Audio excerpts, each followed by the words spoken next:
உச்சநீதிமன்றத்திற்கு இந்த முடிவை எடுப்பதை தவிர வேறு வழி இல்லையா? உச்சநீதிமன்றம் ஒரு ஆளுநர் எப்படி செயல்பட வேண்டும் அப்படின்றத மீண்டும் நினைவூட்டி இருக்கிறது.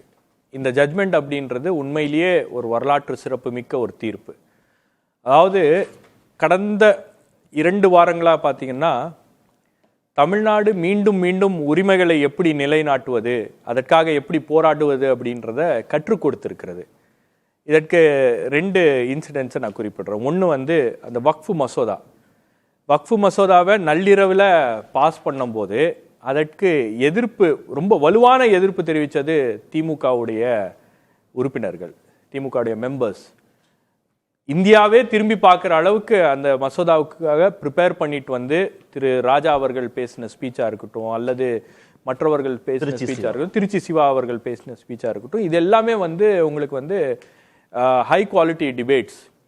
அதாவது ஒரு பில்லை கிளாஸ் பை கிளாஸ் எதிர்க்க முடியுமா அப்படின்றத அவங்க டிஸ்பிளே பண்ணாங்க. இப்படிதான் ஒரு எதிர்ப்பை பதிவு செய்ய வேண்டும், இப்படிதான் ஒரு பில்லை எதிர்க்க வேணும், இப்படிதான் ஒரு அடக்குமுறைக்கு எதிராக நாம துணிந்து பேசணும் அப்படின்ற விஷயத்த பதிவு பண்ணாங்க. அடுத்தது இந்த சுப்ரீம் கோர்ட்டுக்கு போய் இந்த தீர்ப்பை பெற்று இருப்பது.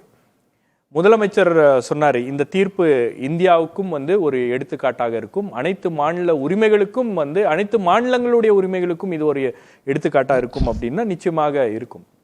அதாவது வேற வழியே இல்லையா அப்படின்னு பார்த்தீங்கன்னா, ஆளுநர் வேற எந்த வழியையும் விட்டு வைக்கல.